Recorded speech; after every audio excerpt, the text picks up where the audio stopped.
네, 상호 관세 90일 연기로 발등에 불은 껐지만 협상 난이도는 더 높아졌다는 평가가 나옵니다. 네, 트럼프 대통령이 관세와 주한미군 그리고 방위비까지 한 번에 협상하겠다는 이른바 패키지 딜을 꺼내들었기 때문인데요. 관련 내용 김열수 한국군사문제연구원 안보전략실장과 함께 자세히 다뤄보겠습니다. 네, 안녕하십니까? 어서 오십시오. 네, 안녕하세요. 예, 관세 때문에 비상이었다가 거기에 또 트럼프 대통령 얘기를 들어보면 방위비 문제도 얘기 나오고 또 주한미군을 뭐 빼냐 더하냐 문제가 나오는데 이거를 또 트럼프 대통령이 한 바구니에 넣어서 한 나라씩 한 바구니로 좀 어떻게 그 거래를 해보자 이런 거에 어떤 내용이에요? 지금 말씀하신 것처럼 우선 그 부분만 말씀을 드리면 예. 이제 한꺼번에 이렇게 패키지 딜을 하자라고 하는 것이 핵심이고요. 예, 한덕수 대행이 아마 전화를 통한 것은 크게 세 파트라고 저는 봐요. 네. 아무래도 이제 처음 전화 통하는 거잖아요. 그러면은 이제 한미 동맹에 대해서 제일 먼저 얘기했을 거고, 두 번째는 이제 관세 문제를 포함해서 경제 협력과 관련된 얘기를 했을 거고, 세 번째는 이제 아무래도 북한 비핵화와 관련된 문제를 얘기하지 않았겠어요. 예. 달랑 이제 대통령하고 서로 전화 통하는데 관세 문제만 얘기했겠냐고요. 예. 그러면은 이제 이 세 가지 문제 정도를 얘기하면은 제가 볼 때는 이제 우리 총리실에서 나온 얘기나 그렇지 않으면은 트럼프 대통령이 소셜 미디어에 이렇게 나온 내용을 대충 총합해서 이제 세 파트로 나누면 딱 그렇게 나누지더라고요. 예, 그러면서 이제 우리 한덕수 대행께서 우리 대표팀이 협상 대표팀이 미국을 향해서 출발했다라고 얘기를 했거든요. 그러니까 아마 이때부터는 이제 상상력이 필요한데 예. 이 패키지 딜을 우리 한덕수 대행이 먼저 제안을 한 건지 그렇지 않으면은 트럼프 대통령하고 대화하는 과정 속에서 트럼프 대통령이 그러면은 패키지 딜을 하자라고 제안한 건지 이건 좀 상상력이 필요해요. 예. 왜 그러냐면은 지금 이제 신문에서는 계속해서 뭐 분리에 대한 얘기들이 이제 이렇게 나오는데 제가 이제 그 총리실이나 그렇지 않으면 산자부에서 나온 어떠한 고위 관리직도 이 부분에 대해서 우리가 이런 그 관세 문제, 그러니까 경제 문제하고 안보 문제를 분리해서 협상을 한다는 이런 말은 없었거든요. 예. 그렇기 때문에 제가 볼 때는 이걸 누가 먼저 이제 제가 이제 상상력이라고 그랬어요. 누가 먼저 제안을 했는지는 모르지만 이 제안이 누구의 제안이든지 간에 대한민국한테는 불리하지 않은 제안이다. 저는 그렇게 봅니다. 불리하지 않다. 예, 왜 그러냐 하면 관세 문제만 가지고 만일 이제 미국하고 얘기를 한번 한다고 생각해 봐요. 이게 미국은 이제 상대적으로 강대국이고 나는 약소국이에요. 그러면은 결국은 누구의 입장 따라 가겠어요. 그렇죠. 강대국의 입장에 따라서 이제 할 수 없이 딸려갈 수밖에 없는 거잖아요. 네. 그런데 여기에 경제 협력 문제가 이제 있으면은 또 좀 달라지거든요.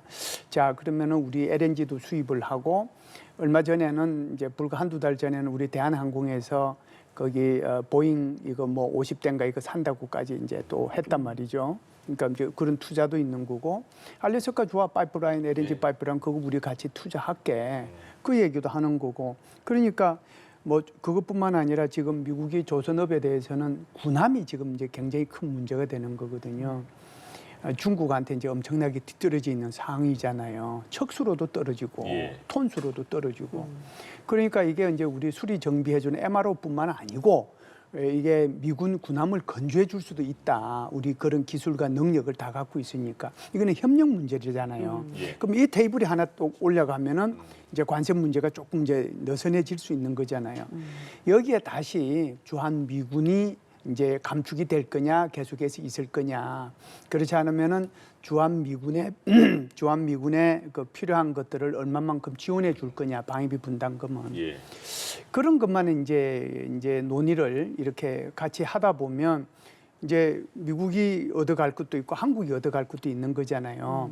그래서 한덕수 대행이 이렇게 얘기를 했어요. 서로가 이런 협상들을 통해서 미국도 이익을 보고 한국도 이익을 보는 윈윈으로 가자라고 얘기를 했고 트럼프 대통령도 그게 좋겠다라고 얘기를 했거든요. 그래서 저는 큰 틀에서 보면 이걸 한꺼번에 올려서 패키지 딜로 어떻게 보면 빅딜이죠. 예. 원스톱 쇼핑을 하는 것이 한국한테 결코 나쁘지 않다. 그래서 거기에 대비한 전략을 우리가 수립할 필요가 있는 거지. 이게 뭐 분리하는 것이 우리한테 더 이익이다. 저는 그렇게는 생각하지 않아요. 예, 예. 네, 협상 난이도가 오히려 더 높아지지 않았을까 하는 우려가 컸는데 네, 오히려 네. 좀 불리하지 않다라는 말씀을 주셨는데 그렇다면 정부의 전략이 더 중요해질 것 같아요. 어떤 그렇죠. 전략을 또 가져가야 될까요? 그러니까 결국은 이제 이런 거잖아요. 경제 협력 하려면 여기 이제 주체로 나서야 될 우리 정부 부서는 누구겠습니까? 산업통상부잖아요. 관세 문제하고 같이 있으니까. 그러면은 이제 방위비 분담금과 관련된 것은 어느 부서가 나서야 되겠어요? 이거는 외교부가 하는 거거든요. 지금 트럼프 2기 행정부가 나토에 또는 유럽 국가에 요구하는 것은 GDP 대비 5%의 국방비를 니들이 부담을 해라. 그러면은 이제 미국이 상대적으로 조금 부담을 작게 해도 되니까. 예. 거기는 방위비 분담금보다는 오히려 국방비에 대해서 초점을 맞추고 있는 거잖아요. 그러니까 국방비를 이제 계속해서 유럽 국가들이 올리게 되면은 미국의 부담이 줄어드니까. 그럼 이걸 한국 입장에서 한번 생각해 보세요. 한국 입장에서는 우리는 방위비 분담금만 생각하는 거거든요. 그게 아니에요. 한국도 좋아. 우리 그러면 우리 국방비를 올릴게. 우리 국방비가 지금 GDP의 2.8% 정도 되거든요. 그런데 유럽이 요구하는 게 5%지 않습니까? 그러면은 2.8%와 5% 사이에서 어느 적절한 선에서 우리가 제시할 수 있을 거예요. 결국에는 우리의 군사력을 이제 이렇게 업그레이드 시키는 거잖아요. 높이는 거고. 방위비 분담금 같은 경우에도 이제 많이 이제 부담을 하면 결국 이제 이것 가지고 오해 소지도 있는데 그 중에 90%는 결국은 우리 한국으로 돌아옵니다. 그 돈이 전부 다. 그리고 이제 방위비 분담금 이제 내는 것도 전부 다 한화로 내는 거고요. 그러면 이게 일단은 이제 협상이 타결이 된 거잖아요. 작년 10월 달에. 예, 예. 2026년부터 2030년까지 1조 5,200억을 2026년에 줘서 매년 소비자 물가 지수를 반영을 해서 올려준다. 이게 끝이거든요. 네. 그런데 지금 이제 트럼프 대통령이 계속해서 더 원하는 거잖아요. 그러면은 좋다. 방위비 분담금만 얘기하는 것이 아니고 우리 국방비 올릴게. 그러면은 방위비 분담금은 자기가 요구했던 게 이만큼이라면 이만큼까지 안 올려도 되는 거잖아요. 예. 거기에 대한 융통성이 우리한테는 있는 거예요. 그러면은 이제 주한미군 얼마만큼 남겨줄 거냐, 너희들 뺄 거냐, 남길 거냐. 좋아. 거기에 따라서 우리는 국방비 더 올릴게. 그리고 방위비 분담금은 지금 협상한 것보다 조금 더 올려줄 수 있다. 이런 식으로 이제 가능하거든요. 그렇다라고 하면 이제 여기에 들어가야 되는 것이 좀 전에 말씀드렸던 이제 산업통상부가 들어가야 되고 외교부가 들어가야 되고 이제 국방비 인상과 관련돼서는 우리 국방부의 일부 그러니까 이제 그 실무를 담당하는 사람 정도가 같이 가서 이 총리실 산하에 그러니까 권한 대행 산하에 어떤 TF를 이제 구성을 해야 되겠죠. 예. 그래서 그 TF에서 이걸 같이 한꺼번에 해야 되는 거예요. 한번 생각해 보세요. 자, 그러면은 한국이 원래 지금 생각하고 있는 것이 아니 이게 통상 문제하고 안보 문제하고 분리하는 건데 우리는 이쪽으로 가겠다. 그러면은 지금 트럼프가 계속 한 번, 두 번 얘기한 것도 아니고 벌써 어제 오늘만 하더라도 몇 번 얘기했는데 그래? 그러면은 한국하고는 이거 따로 해주고 저거 따로 해주게 할까요? 그렇다면 한꺼번에 하자고 할까요? 그러니까 이럴 때는 우리가 이제 그 고집을 피울 때가 있고 우리 이제 주관을 가지고 우리 주장을 할 수도 있는 때도 있지만 이럴 때는 빨리 적응하는 것이 저는 좋다라고 생각을 해요. 그렇기 때문에 제가 말씀드렸다시피 필요한 그 요원들로 빨리 구성을 해서 TF를 구성을 해가지고 어떻게 이제 협상을 할 건가 예. 여기에 초점을 맞춰서 나가는 것이 훨씬 더 우리 실리를 이렇게 얻는 데 도움이 될 거다 이렇게 생각을 해요. 트럼프 대통령이 보면 굉장히 높게 부른 다음에 계속 깎아주는 그렇죠. 듯한 느낌을 계속 주는 거잖아요, 방식이. 맞아요. 근데 오늘도 그 90일간의 관세를 유예했으면 석 달로 친다면 네네. 대통령 선거는 60일도 안 남았잖아요. 네네. 그럼 새로운 대통령이 90일 안에 트럼프가 네. 유예한 90일 안에 우리나라 새로운 대통령이 정해지는데 그 기간 한 50여일간의 그 기간에 한덕수 권한대행과 이제 미국 측이 협상을 해야 될 텐데 새로운 대통령이 출범하기 전에 그 기간 50여일 기간을 어떻게 관리를 해야 될까요? 지금은 이제 그 트럼프 대통령이 90일 유예해줬다는 것은 예. 뭐 자신의 그 어떤 전략에 의해서 유예를 해줬지만 지금 우리 한국 리더십이 부재한 상태에서 우리 한국한테는 굉장히 큰 기회다라고 저는 예, 예. 생각을 해요.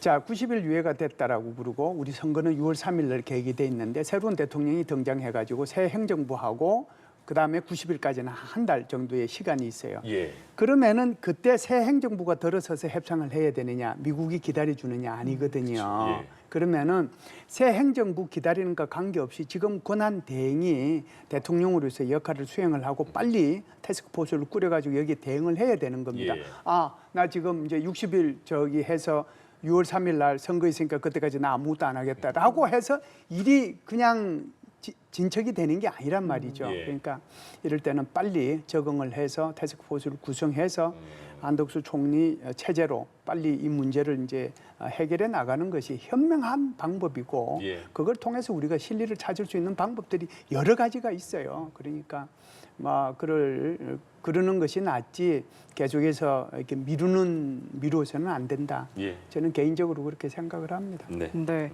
자, 한편 트럼프 행정부가 전 세계 미군 배치 재조정을 검토하고 있는데요.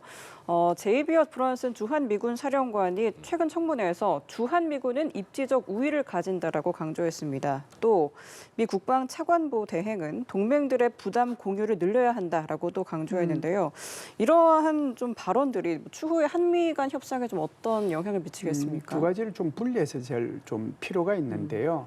브런서 사령관은 작년 12월 달에 이제 우리 새로운 주한미군 사령관으로 취임을 했잖아요. 예. 그 사람이 연합사령관이고 그 사람이 유엔사 사령관인데 그러니까 이제 이번에 하원 청문회 하면서 이걸 이제 제출을 할 때 보고서를 제출을 할 때 입지적인 우위를 점한다라고 했거든요. 그럼 주한미군이 무슨 입지적인 우위를 점하겠어요? 그리고 주한미군은 동북아 안보에 있어서 린치핀이라고 얘기했어요.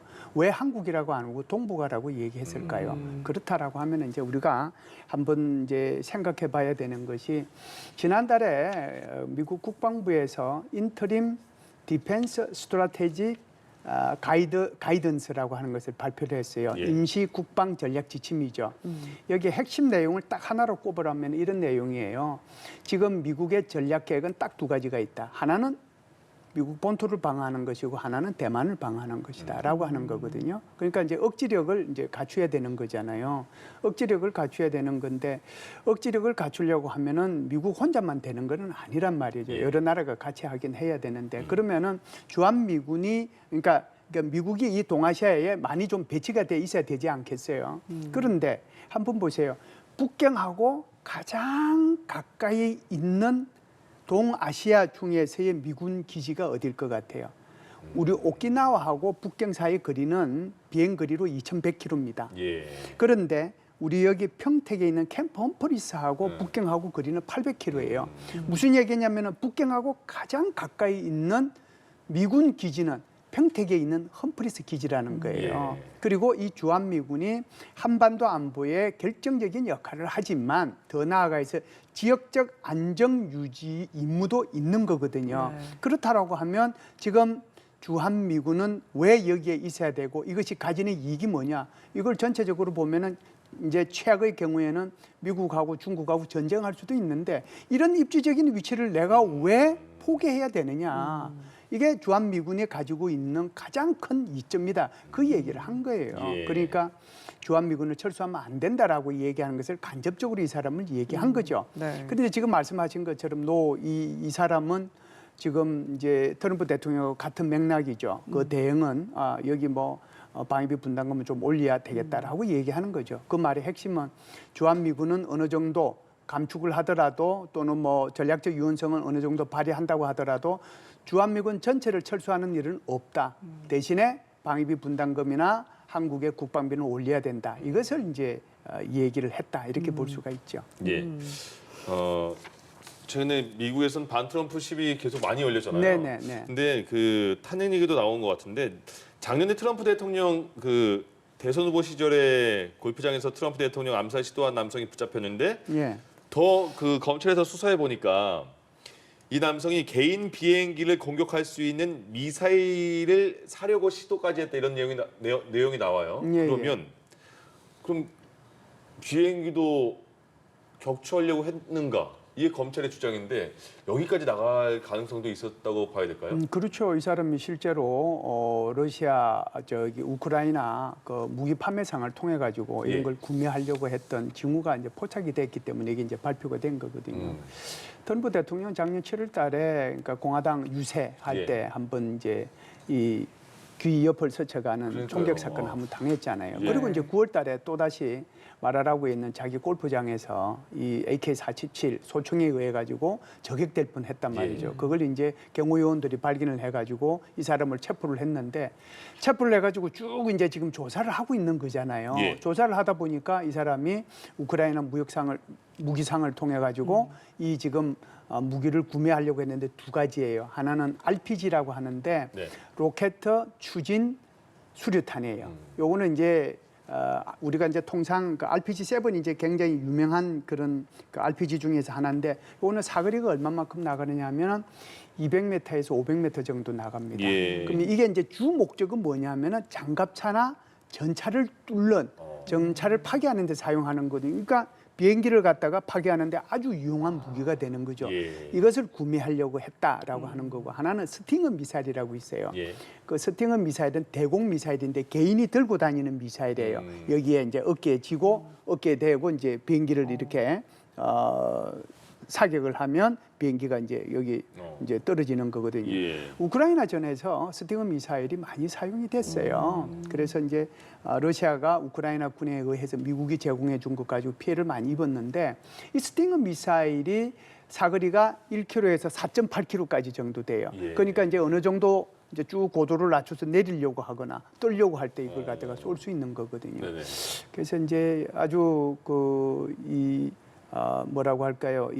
그 용의자가 이런 것까지 구매하려고 했다라고 아주 이제 굉장히 구체적인 진술까지 확보를 한 상태죠. 그러네요. 예. 알겠습니다. 네, 알겠습니다. 이번에는 이슈를 바꿔서 우크라이나 전쟁에 파병된 북한군 이야기를 해보도록 하겠습니다. 북한군이 투입 초반에는 쉽게 우크라이나군의 표적이 됐었는데 이제 상황이 많이 달라졌다라는 분석이 나옵니다. 러시아의 큰 자산으로까지 평가를 받고 있는데 어떻게 이렇게 빠른 속도로 적응이 가능했을까요?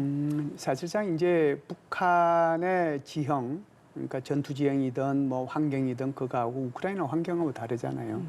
이쪽은 이제 산악 지형이고 이쪽은 이제 완전히 평야 지형이니까 그 이제 완전히 전투 환경이 완전히 다르다는 측면이 하나 있고요. 두 번째는 이제 우리가 여러 가지 경로를 통해서 이제 보도에 접했습니다마는 이 러시아에 파병된 북한 군들이 자기가 전투에 참여하는지 모르고 갔다는 거 아니에요. 그 말의 의미는 제대로 된 맞춤형 훈련도 교육도 안 받은 상태에서 거기 갔다는 거거든요. 예. 그러고 나서 거기 가서 바로 그냥 전투에 투입을 하니까 내가 전장 환경도 다르지, 교육도 제대로 안 받았지, 훈련도 제대로 안 했지. 그러니까 드론에 속수무책으로 당하는 거예요. 12,000명 중에서 4,000명 가까이가 희생이 됐다는 거 아니에요. 그러니까 죽거나 다치거나 한 건데 사실상 어떻게 보면은 전투 편성을 새로 해야 될 정도였으니까 그러다 보니까 이제 잠시 이제 뒤로 물러서서 재편성을 했어요. 재편성을 하면서 교육을 다시 했죠. 그리고 나서 이제 다시 이제 투입이 되고 2차 파병도 이루어지고 그러다 보니까 이제 조금 적응이 된 거죠. 쉽게 말씀을 드리면 희생을 통한 교훈을 얻었다. 그래서 거기에 이제 참여한 인원들이 특수부대 요원들이거든요. 정찰 총국에 속해 있는 부대가 한 1개 여단. 그다음에 이제 옛날에 이제 특수 8분단이라고 그랬죠. 폭풍군단에 속해 있는 부대가 한 3개 여단. 그러니까 다 이 특수부대 요원들이에요. 그러니까 비교적 이제 신체도 괜찮고 뭐 이런 사람들을 뽑아서 보냈을 거 아닙니까? 그러니까 그만큼 희생이 났으니까 그 희생을 통해서 교훈을 얻어서 이제 적응을 한 거죠. 그러다 보니까 드론을 피하는 방법, 그다음에 그 북한군한테 이 드론을 이제 사격할 수 있는 이 권총도 줬어요. 드론건이라고 이것도 주고 그러다 보니까 이제 빨리 적응을 하게 됐다 이렇게 볼 수가 있죠. 예.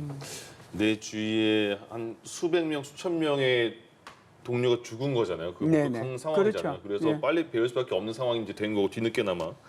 근데 보니까 러시아에 파병된 북한군이 비타민 C가 부족해서 몸에 괴혈병에 시달리고 있다 등등 되게 열악한 환경에 대한 얘기도 계속 나오고 있네요.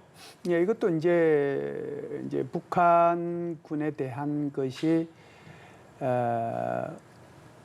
영양 상태하고 이건 직접적으로 관련이 되는 거거든요. 예. 괴혈이라는 것은 혈이라는 것은 우리 피라고 금방 알잖아요. 괴는 무너진다, 상한다는 뜻이거든요. 그러면 괴혈병이 뭐예요? 피가 상하는 거예요. 네. 피가 상하다 보니까 피가 나면은 먹지도 않고 조금만 이렇게 누르면은 여기에 이제 부종이 생기고 하는 것이 바로 계열병이에요. 예. 그럼 계열병이 왜 생기느냐? 이는 비타민 C가 부족해서 생기는 거예요. 비타민 C가 부족하다는 것이 하루아침에 비타민 C가 부족하겠습니까? 자기가 이렇게 쭉 자라오면서 그러게요. 계속해서 예. 영양분이 부족해서 비타민 C가 부족하겠습니까? 그래서 북한군이 이렇게 특수부대 요원들이 갔다고 하더라도 이들의 영양 상태가 얼마나 안 좋은지를 여기 여실히 이제 드러냈다라고 볼 수 있거든요. 우리가 북한군 그 기순병사들이 가끔씩 생기잖아요. 그 기순병사들이 이렇게 건강검진하면은 배 안에 뭐가 있다고 그래요? 기생충. 지금 뭐 이 식사 시간인데 이런 말씀 드려서 좀 죄송합니다만은 그게 그냥 한두 마리가 예. 아니란 말이에요. 그러니까 그 정도로 이제 급식도 안 좋고 건강 상태도 안 좋은 거죠. 그러니까 이렇게 괴혈병들이 생기는 거죠. 그래서 이것은 러시아에서 금방 뭘 잘못 줘서 그런 게 아니고 이거는 예. 근본적인 문제가 있었다라고 보고요. 예. 그리고 이제 러시아에서 이렇게 이제 그 이 희생이 많이 생기게 된 그런 것은 기본적으로 이제 이 북한군들을 총알바지용으로 쓴 거거든요. 네. 그러니까 북한군이 일개 대대나 또는 일개 여단 자체가 단독 작전을 수행한 것이 아니고 전부 다 잘게 부서져 가지고 소대 단위로 또는 분대 단위로 해가지고 러시아군에다가 전부 다 배속을 줬단 말이죠. 그러면은 러시아군의 입장에서 보면 제일 먼저 누구를 내보내냐? 북한군을 내보내요.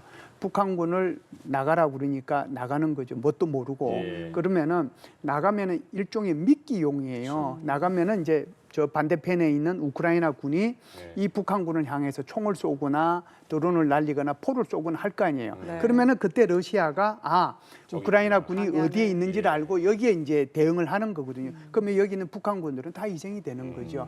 이렇게 북한군을 갖다가 전부 다 총알바지로 우리 민족이고 우리 젊은 아이들인데 나중에 통일되면 다 우리 자산들인데 예. 이렇게 다 죽였단 말이에요. 그러니까 이런 문제가 이제 있는 거고 또 이제 굉장히 잘 대우해 줬으면 모르는데 예. 북한군들에 대해서 인종차별적인 그런 발언들도 하고 아주 무시하고 그런 것들도 있었죠.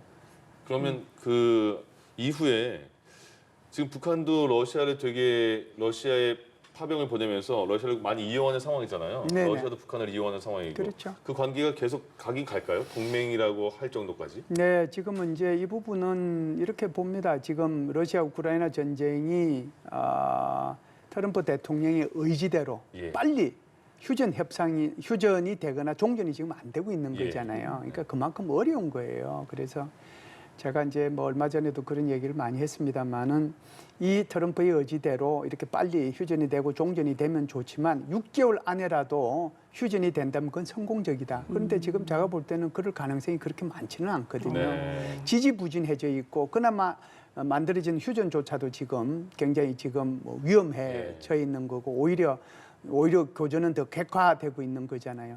만일에 휴전이 되고 종전이 되면 북한군은 이제 그때는 쓸모가 없는 거잖아요. 북한으로부터 무기를 더 이렇게 수입해야 될 필요도 없는 거고 북한으로부터 파병받아야 될 이유가 없으니까 그때는 이제 굉장히 이제 소원해지겠죠. 예. 제가 볼 때는 이렇게 봅니다.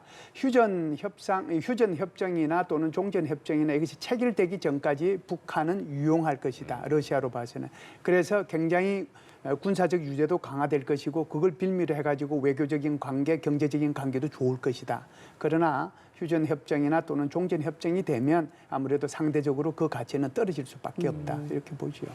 네, 알겠습니다. 국제안보지형이 요동치고 있습니다. 그 흐름을 김열수 한국군사문제연구원 안보전략실장과 함께 이야기 나눠봤습니다. 오늘 말씀 고맙습니다. 고맙습니다. 감사합니다.